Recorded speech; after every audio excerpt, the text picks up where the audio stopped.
शांति। आज 5 जनवरी 2026 के बाबा के अनमोल मधुर महावाक्य सुनेंगे।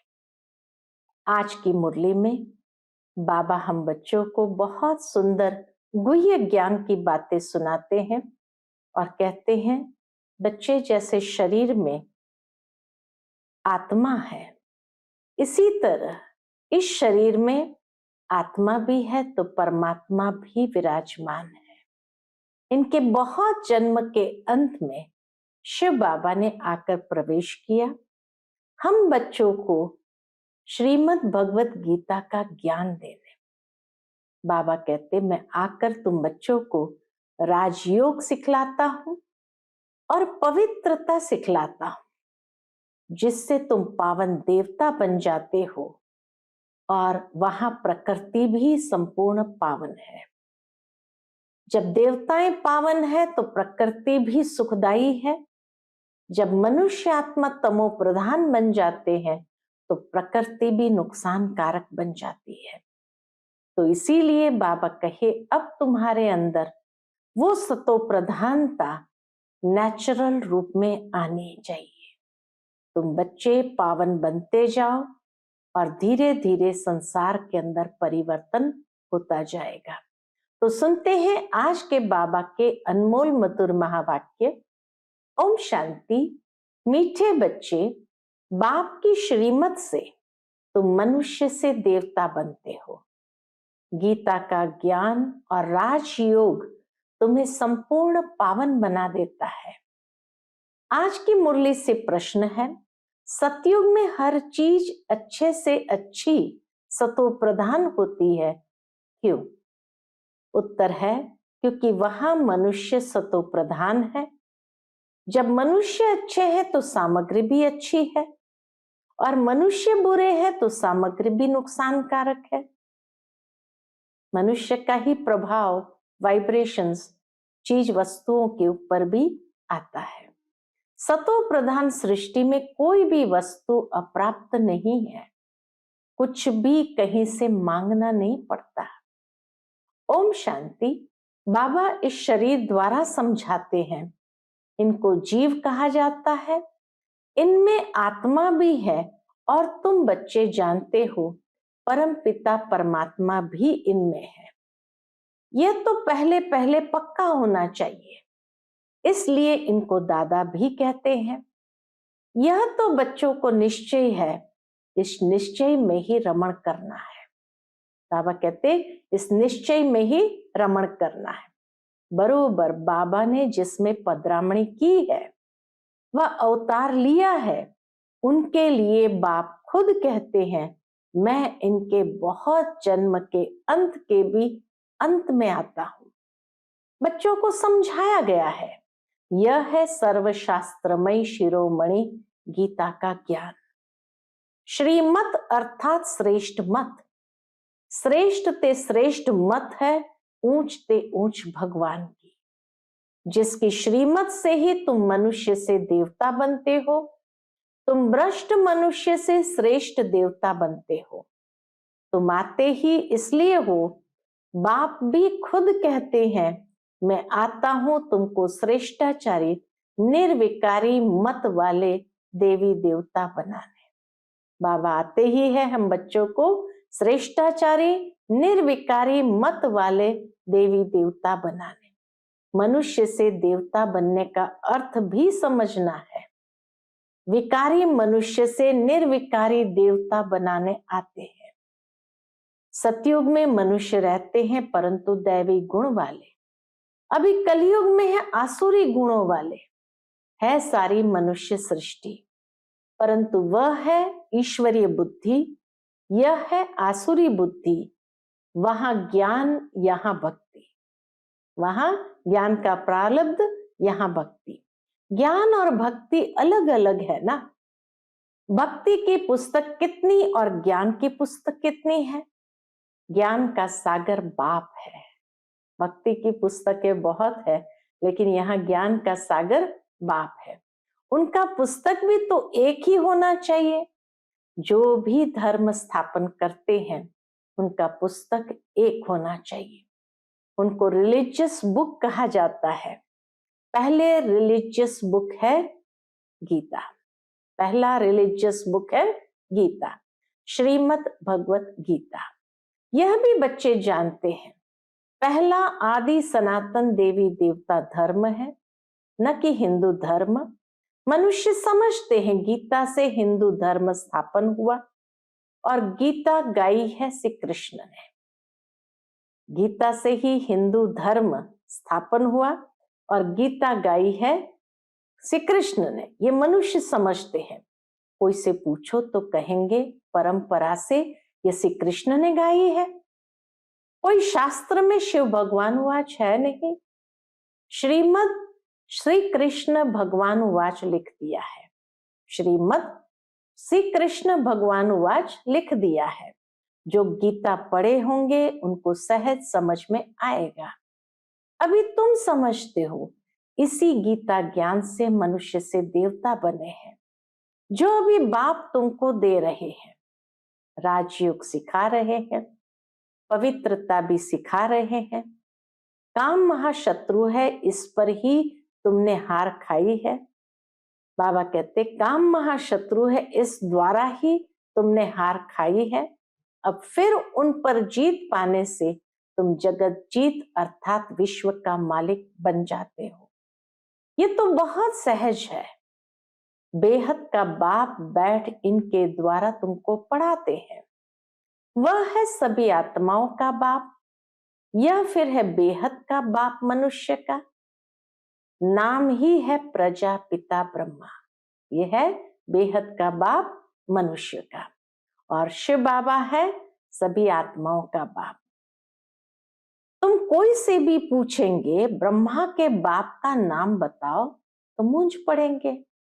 ब्रह्मा विष्णु शंकर है क्रिएशन, इन तीनों का कोई तो बाप होगा ना। तुम दिखाते हो इन तीनों का बाप है निराकार शिव। ब्रह्मा विष्णु शंकर को सूक्ष्म वतन के देवता दिखलाते हैं, उनके ऊपर है शिव।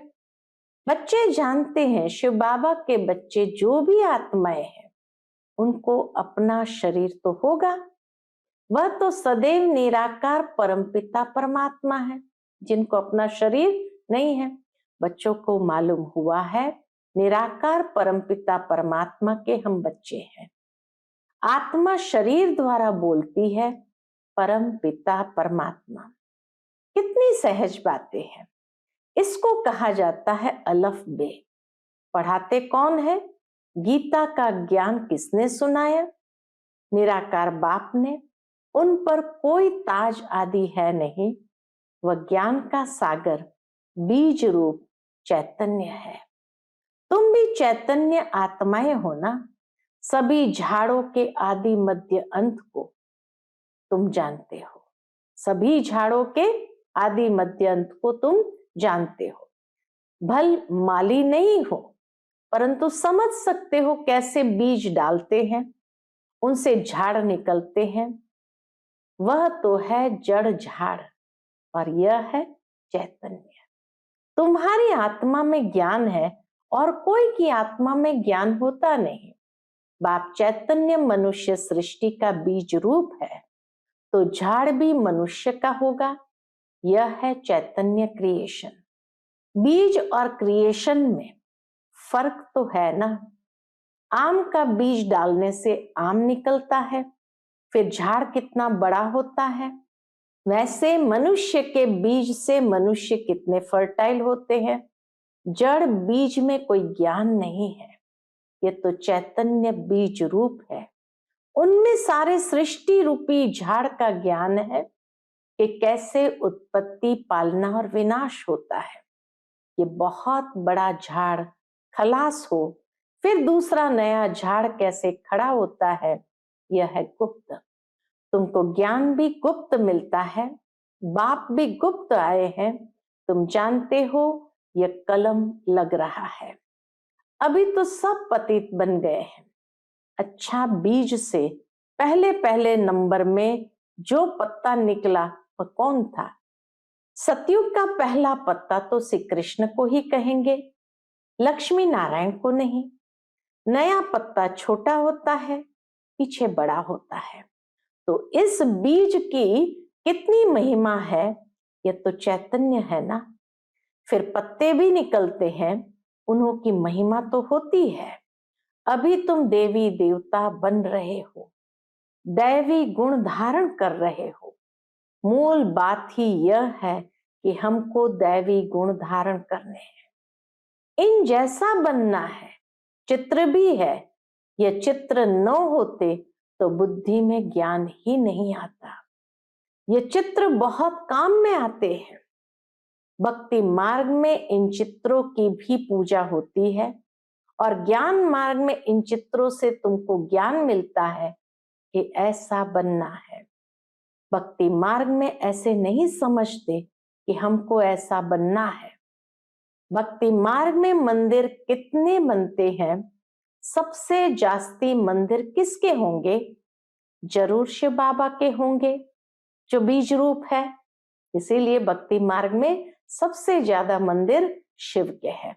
भारत का कोई गांव भी ऐसा नहीं होगा जहां शिव बाबा का मंदिर न हो। फिर उसके बाद पहली क्रिएशन के मंदिर होंगे। पहली क्रिएशन या लक्ष्मी नारायण है। पहली क्रिएशन या लक्ष्मी नारायण है। शिव के बाद इनकी पूजा सबसे जास्ती होती है। माताएं तो ज्ञान देती है, उनकी पूजा नहीं होती। वह तो पढ़ाती है ना।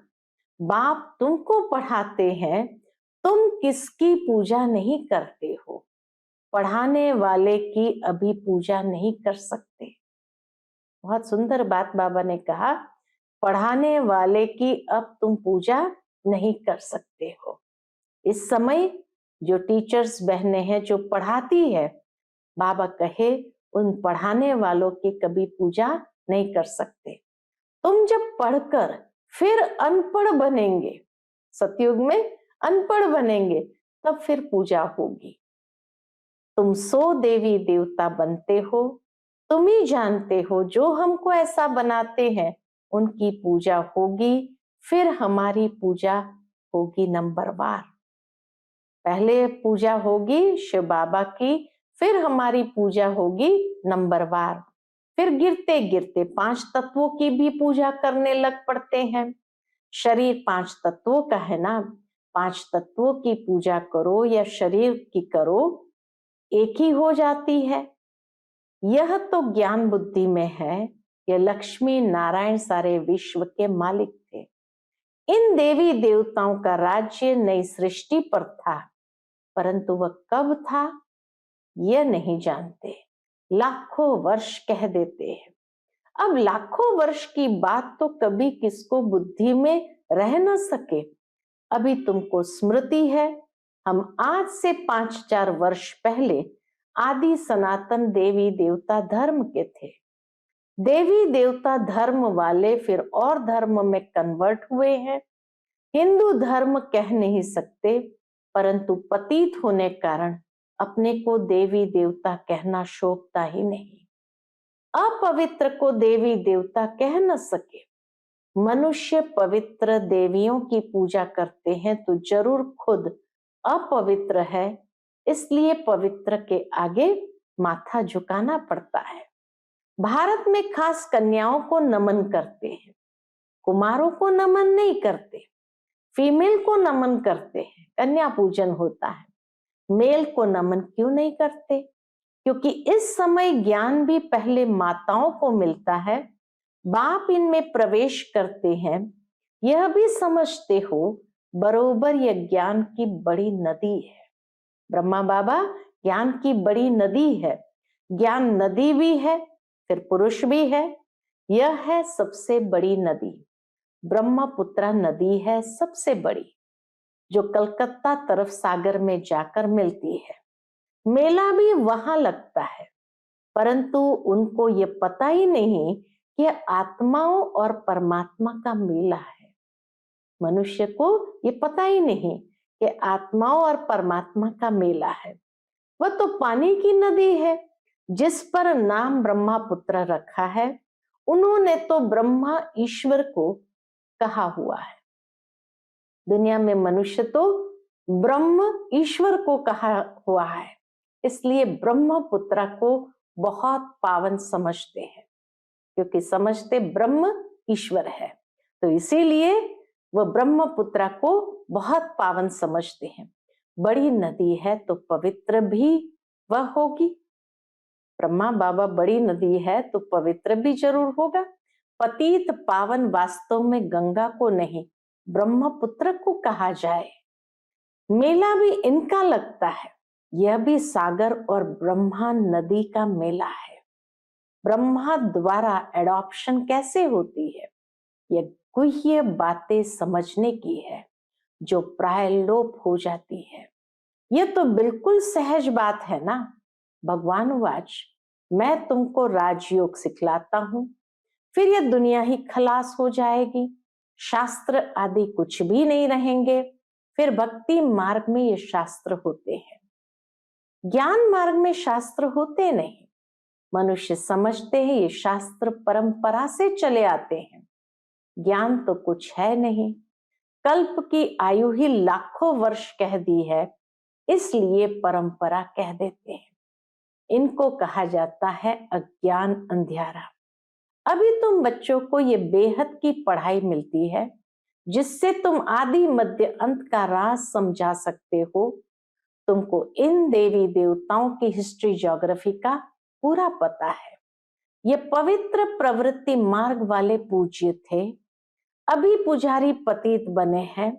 सतयुग में है पवित्र प्रवृत्ति मार्ग, यहाँ कलयुग में है अपवित्र प्रवृत्ति मार्ग। कलयुग में है अपवित्र प्रवृत्ति मार्ग, फिर बाद में निवृत्ति मार्ग होता है, वह भी ड्रामा में है। उसको संन्यास धर्म कहा जाता है। घर बार का संन्यास कर जंगल में चले जाते हैं, वह है हद का संन्यास। रहते तो इसी पुरानी दुनिया में ही है ना, दुनिया से तो संन्यास नहीं करते हैं, रहते तो इसी पुरानी दुनिया में ही है। अभी तुम समझते हो हम संगम युग पर है, फिर नई दुनिया में जाएंगे। तुमको तिथि तारीख सेकंड सहित सब मालूम है।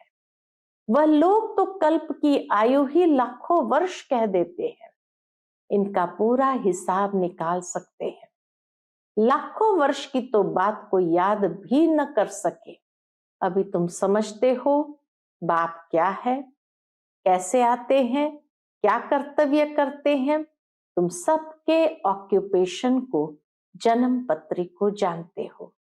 बाकी झाड़ के पत्ते तो ढेर होते हैं, वह गिनती थोड़ी कर सकते हैं।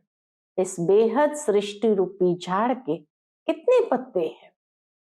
5000 वर्ष में इतने करोड़ है, तो लाखों वर्ष में कितने अनगिनत मनुष्य हो जाए। भक्ति मार्ग में दिखाते हैं, लिखा हुआ है सतयुग इतने वर्ष का है, त्रेता इतने वर्ष का है, द्वापर इतने वर्ष का है। तो बाप बैठ तुम बच्चों को ये सब राज समझाते हैं। आम का बीज देखने से आम का झाड़ सामने आएगा ना। अभी मनुष्य सृष्टि का बीज रूप तुम्हारे सामने है, तुमको बैठ झाड़ का राज समझाते हैं, क्योंकि चैतन्य है। बताते हैं हमारा ये उल्टा झाड़ है। तुम समझा सकते हो जो भी इस दुनिया में है, जड़ व चैतन्य हूबहू रिपीट करेंगे। अभी कितना वृद्धि को पाते रहते हैं, सतयुग में इतना हो नहीं सकता। कहते हैं फलानी चीज ऑस्ट्रेलिया से, जापान से आई। सतयुग में ऑस्ट्रेलिया, जापान आदि थोड़ी थे। ड्रामा अनुसार वहां की चीज यहाँ आती है। बाबा कहते ड्रामा अनुसार वहां की चीज यहाँ आती है। पहले अमेरिका से गेहूं आदि आते थे, सतयुग में कहां से आएंगे थोड़ी, सतयुग में कहां से आएंगे थोड़ी। वहां तो है ही एक धर्म, सब चीजें भरपूर रहती है। यहाँ धर्म वृद्धि को पाते रहते हैं, तो उनके साथ सब चीजें कम होती जाती है। सतयुग में कहां से मांगते नहीं है। अभी तो देखो कहां कहां से मांगते हैं। मनुष्य पीछे वृद्धि को पाते गए हैं। सतयुग में तो अप्राप्त कोई वस्तु होती नहीं, वहां की हर चीजें सतो प्रधान बहुत अच्छी होती है। मनुष्य ही सतो प्रधान है। मनुष्य अच्छे हैं तो सामग्री भी अच्छी है, मनुष्य बुरे हैं तो सामग्री भी नुकसानकारक है। मनुष्य आत्मा के ही वाइब्रेशन हर चीज पर पड़ते हैं। साइंस की मुख्य चीज है एटॉमिक बॉम्ब, जिससे इतना सारा विनाश होता है। कैसे बनाते होंगे? बनाने वाली आत्मा ने पहले से ही ड्रामा अनुसार ज्ञान होगा। बाबा कहते हैं एटॉमिक बनाने वाली आत्मा में पहले से ही ड्रामा अनुसार ज्ञान होगा।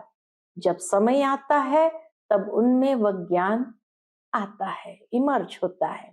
जिसमें सेंस होंगी वही काम करेंगे और दूसरे को सिखाएंगे। कल्प कल्प जो पार्ट बजाया है वही बजता रहेगा। बाबा कहे कल्प कल्प जो पार्ट बजाया है वही बजता रहता है। अभी तुम कितने नॉलेजफुल बनते हो, इनसे जास्ती नॉलेज होती नहीं। तुम इस नॉलेज से देवता बन जाते हो, इससे ऊंच कोई नॉलेज है नहीं। वह है माया की नॉलेज, जिससे विनाश होता है। वह लोग साइंटिस्ट आदि मून में जाते हैं, खोजते हैं। तुम्हारे लिए कोई नई बात नहीं है। यह सब माया का पॉम्प है। बहुत शो करते हैं, अति डीपनेस में जाते हैं, बहुत बुद्धि को लड़ाते हैं, कुछ कमाल कर दिखावे। बहुत कमाल करने से फिर नुकसान हो जाता है। क्या क्या बनाते रहते हैं, बनाने वाले जानते हैं इनसे यह विनाश होगा। ये सब अति में जाएगा, अति से फिर अंत होगा। अच्छा, मीठे मीठे सिकिलते बच्चों प्रति माता पिता बाप दादा का याद प्यार और गुड मॉर्निंग। रूहानी बाप की रूहानी बच्चों को नमस्ते। हम सभी रूहानी बच्चों की रूहानी माता पिता बाप दादा को याद प्यार, गुड मॉर्निंग और नमस्ते नमस्ते। शुक्रिया बाबा, शुक्रिया। आज की मुरली से धारणा के लिए मुख्य सार है। पहली पॉइंट, गुप्त ज्ञान का सिमरण कर हर्षित रहना है। देवताओं के चित्र को सामने देखते उन्हें नमन वंदन करने के बजाय उन जैसा बनने के लिए दैवी गुण धारण करने हैं। दूसरी पॉइंट, सृष्टि के बीज रूप बाप और उनकी चैतन्य क्रिएशन को समझ नॉलेजफुल बनना है। इस नॉलेज से बढ़कर और कोई नॉलेज नहीं हो सकती। इसी नशे में रहना है। आज का बाप दादा का मधुर वरदान हम बच्चों के प्रति है, एक बाप दूसरा न कोई। इस पाठ की स्मृति से एक रस स्थिति बनाने वाली श्रेष्ठ आत्मा भव। एक बाप दूसरा न कोई, इस पाठ की स्मृति से एक रस स्थिति बनाने वाली श्रेष्ठ आत्मा भव। एक बाप दूसरा न कोई, यह पाठ निरंतर याद हो तो स्थिति एक रस बन जाएगी। क्योंकि नॉलेज तो सब मिल गई है, अनेक पॉइंट्स है, लेकिन पॉइंट्स होते हुए पॉइंट रूप में रहे, यह है उस समय की कमाल जिस समय कोई नीचे खींच रहा हो। कभी बात नीचे खींचेगी, कभी कोई व्यक्ति, कभी कोई चीज, कभी वायुमंडल, ये तो होगा ही।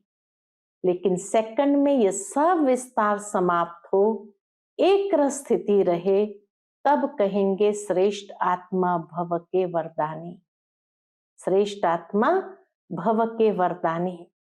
आज का स्लोगन है, नॉलेज की शक्ति धारण कर लो तो विघ्न वार करने के बजाय हार खा लेंगे। नॉलेज की शक्ति धारण कर लो तो विघ्न वार करने के बजाय हार खा लेंगे। आज का व्यक्ति इशारा है, इस अव्यक्ति मास में बंधन मुक्त रह जीवन मुक्त स्थिति का अनुभव करो। उसके अंतर्गत अभी आप सब ऐसे मुक्त बन मास्टर मुक्ति दाता बनो, जो सर्व आत्माएं प्रकृति भगत मुक्त हो जाए। सर्वात्माएं प्रकृति भगत मुक्त हो जाए, ऐसी हमें मास्टर मुक्तिदाता बनना है। अभी ब्रह्मा बाप इसी एक बात में डेट कॉन्शियस है कि मेरा एक एक बच्चा कब जीवन मुक्त बनेगा। ऐसे नहीं समझना कि अंत में जीवन मुक्त बनेंगे, नहीं। बहुत काल से जीवन मुक्त स्थिति का अभ्यास, बहुत काल जीवन मुक्त राज्य भाग्य का अधिकार बनाएगी, बहुत काल जीवन मुक्त स्थिति का अभ्यास, बहुत काल जीवन मुक्त राज्य भाग्य का अधिकारी बनाएगा। अच्छा, ओम शांति।